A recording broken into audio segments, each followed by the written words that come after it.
The flight to Washington, D.C. was supposed to be quiet, simple, and uneventful. Yet even before boarding, something felt off. People rushed past the man in the faded maintenance uniform as if he wasn't there at all. His hands were rough, scarred from years of work, his eyes tired but kind. In his left hand, he held a small backpack patched at the straps. In his right hand, he clutched a folded piece of paper his daughter had drawn for him, a little girl holding hands with her father, standing under a sky full of aircraft. "For Daddy, the bravest pilot ever," it said in crayon. No one boarding that plane knew the truth behind those words. To them, he was just a janitor. A single dad. Nobody special. Seat 12F was squeezed between a businessman tapping angrily at his laptop and a woman too busy on her phone to even nod hello. The flight attendants offered warm smiles to everyone, except him. They didn't mean any harm, they just didn't notice him. People rarely did. He tucked the drawing into his jacket, whispering to himself, "It's okay, Alex, we'll get through this." His voice trembled. Tonight, he was flying to attend a ceremony he wasn't sure he had the strength to face anymore. The captain announced turbulence, but the real storm brewed inside the man in 12F. Every sound reminded him of what he left behind. Of the last mission, the last wingman he couldn't save, the call sign he had buried with the life he'd walked away from. He hadn't flown in 7 years.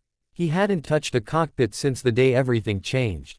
All he wanted now was to raise his daughter right, clean floors, save every penny, and stay invisible. It was easier that way. No questions. No memories. Mid-flight, the businessman beside him scoffed. They let anyone on these flights now. Should have taken the evening one instead. He didn't say it softly. The woman on the aisle shifted away from the janitor, as if misfortune were contagious. He smiled politely, shrinking into his seat. He was used to this, being underestimated, ignored, forgotten. The world only saluted the uniform, not the man who once wore it. But fate doesn't care about disguises. 30 minutes later, a ripple moved through the cabin. Passengers began whispering. Phones lifted toward the window. A formation of F-22 Raptors glided beside the aircraft, silent, precise, intimidating. Gasps filled the cabin. Someone shouted, "Are we under attack?" Panic rose. Flight attendants rushed to calm people, though fear tightened their own faces. The janitor looked out the window too, but his breath caught for a different reason. The F-22s weren't threatening. They were flying in a formation he knew intimately. A formation used only during escort operations for a VIP, or a fallen hero. His heartbeat hammered against his ribs. It couldn't be. Not for him. Then the intercom crackled. "Ladies and gentlemen, this is your captain. We've just received a communication from the escort flight. They are requesting contact with a passenger on board." The silence became suffocating. The captain continued, voice trembling with disbelief. "They are asking to speak with, call sign, Falcon-Six." The plane froze. Passengers looked around, confused. The businessman laughed. Like some fighter pilot is on this flight. But the janitor in 12F felt his blood drain. No one had spoken that name to him in years. Falcon-Six, the youngest ace in his squadron, the pilot who had pulled off impossible rescues, who had carried his team through hell. The pilot who vanished after tragedy crushed him from the inside. He didn't want to stand. Didn't want to be seen. But his daughter's drawing pressed against his chest, reminding him of who he used to be. Slowly he raised his hand. I'm Falcon-Six. The cabin erupted. Eyes widened. The businessman's jaw hung open. The woman on the aisle covered her mouth. A flight attendant rushed over, disbelief coloring her face. "Sir, they're requesting you at the cockpit." As he walked down the aisle, people shifted aside respectfully, some too stunned to speak, others ashamed of how they had treated him. The uniform he wore didn't matter now. They saw something else in his posture, in the quiet weight he carried. The cockpit door opened, and the captain handed him the headset with trembling hands. "They say they've been trying to track you down for years." The line crackled again. "Falcon-Six, this is Raptor Leader. On behalf of the entire 22nd Elite Command, welcome home, sir."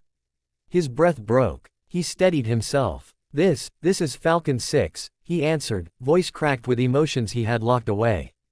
Why are you here?" "Sir," Raptor Leader said, "your daughter sent us a letter. Said her dad was too scared to come to his own commendation ceremony. We're here to escort you personally." You saved us all once. Today, we return the honor. Everyone in the cockpit stared at him. The air felt heavy with the truth he had run from for so long. He wiped his eyes. I'm not a hero. I made mistakes, lost people. And still saved so many more, Raptor leader replied. Your wingman's family will be there tonight. They want to thank you. We all do. Permission to salute, sir. The janitor collapsed into the captain's chair, overwhelmed.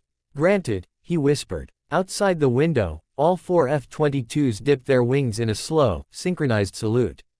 The entire passenger cabin gasped as the jets gleamed against the clouds, paying tribute to the man in the maintenance uniform who had once been their protector. When he walked back to his seat, people didn't just stare, they stood. One by one, the passengers rose in honor. Even the businessman stepped aside, head bowed, whispering, I'm sorry, I didn't know. He smiled gently. You weren't supposed to. I left that life, to raise my daughter. But now he realized something important, he hadn't left it behind. He had carried it with him. Just quietly, silently, humbly. As the plane landed, the F-22s roared overhead in perfect formation, leading the way to the airstrip. Cameras flashed from the terminal windows. Military officers, veterans, families, all waiting for this flight. Waiting for him. For C-12F. For the single dad janitor who was so much more than the world assumed. For Falcon-Six. When he stepped out, holding his daughter's drawing in hand, the entire 22nd Elite Command snapped to attention and saluted him with thunderous precision. Tears blurred his vision, but this time he didn't hide them. He whispered to himself, Alex, your dad's coming home. Not the janitor. The pilot you believed in. And as the applause shook the airfield, he lifted the drawing high, because at the end of the day, all the medals in the world meant nothing compared to one small girl believing her father was brave. If you're watching this, and this moment touched your heart, make sure to like this video and subscribe to the channel. Stories like this remind us, even the quietest people among us may carry the loudest courage. Never underestimate someone by what you see on the outside. You never know whose call sign you're sitting next to.